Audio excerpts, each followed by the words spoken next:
একটি বেসরকারি স্কুলে ভর্তি করার প্রায় এক মাসের মধ্যে এক সপ্তম শ্রেণীর পড়ুয়ার অস্বাভাবিক মৃত্যুর ঘটনায় চাঞ্চল্য ছড়ালো এলাকায়।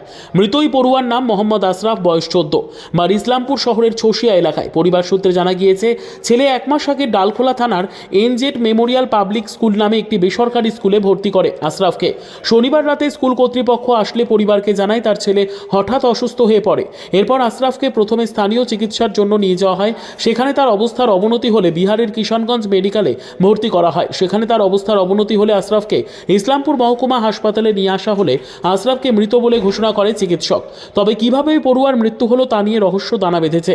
পুলিশ মৃতদেহ উদ্ধার করে ইসলামপুর মহকুমা হাসপাতালে ময়নাতদন্তের জন্য পাঠিয়েছে। ঘটনার তদন্ত শুরু করেছে ইসলামপুর থানার পুলিশ। পায়ের চোট লাগিয়েছিল, 4টার দিকে আমি মলম লাগাই দিয়েছি। তারপরে বলে ঠিক ছিল। তারপরে 9টা 20-তে যখন ফোন করেছে তখন বলছে কি আমার পায়ে হাত জোড়া চলে আসতেছে আর অজ্ঞান হয়ে গেছে। তা আমি বললাম কি তাহলে ওখানে আপনি নার্সিংহোমে যেটা আছে ওটা নিয়ে যান তাড়াতাড়ি করে। তো ওইখানে নিয়ে গেলো, কোথায় বলে হাসপাতালে। তারপরে এখানে বলে কি ওখানে হবে না বলে ডাক্তার বলে দিয়েছে। তারপরে বলছে কি আমরা এখানে নিয়ে আসতেছি কিষানগঞ্জ কী কলেজ, লেন্স ক্লাবে আসে। ওখানে দেখলো তো বললো কি হলে সিচুয়েশন ঠিক নাই এইটাই। আর এখানে আসার পরে কবে গেছি, কবে ভর্তি হয়েছিল স্কুল? এটা আমি সবে রাতে 16 তারিখে আমি নিয়ে দিয়েছি এইবারে। মানে কোথায়, হোস্টেলে?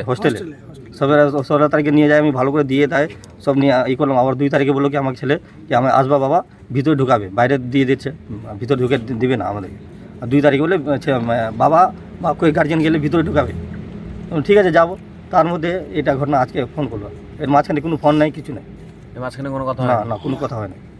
তো বললাম যে মানে আপনার ছেলে যে এরকম করে মৃত্যু হলো, তো আপনি এখন কি চাইছেন আর কি? আমার ছেলে তো সুস্থ ভালো ছিল, আমাদের ওই লাগে এটা ভালো ইনসাফটা লাগে। আমার ভালো ছেলেটা ছিল, এখন কি হট করে কি করে এলো। কি নাম স্কুলের? NZ public school. কোথায় এটা? এটা দোমানা পালসা স্কুল। পালসা। হ্যাঁ, আপনার ছেলের নাম কি? এমডি আশরাফ। এমডি আশরাফ। বয়স কিরকম? বয়স 12 বছর আছে। 12 বছর। কোন ক্লাসে পড়তো? 7 ক্লাস। ক্লাস 7। কতদিন আগে দিয়েছিলেন ওই স্কুলে? ওইটা জানুয়ারিতে দিয়েছিলাম, জানুয়ারি 16 তারিখে। জানুয়ারি এই বছরের? হ্যাঁ, জানুয়ারি। হোস্টেলে রেখেছিলেন 13 তারিখে। হোস্টেলে কবে দিয়েছিলেন? 16 তারিখে। 16 তারিখে দিয়েছিলেন। 16 তারিখে দিয়েছিলাম। আপনার নাম? এমডি নেই। ব্যুরো রিপোর্ট, উত্তর বাংলা সংবাদ।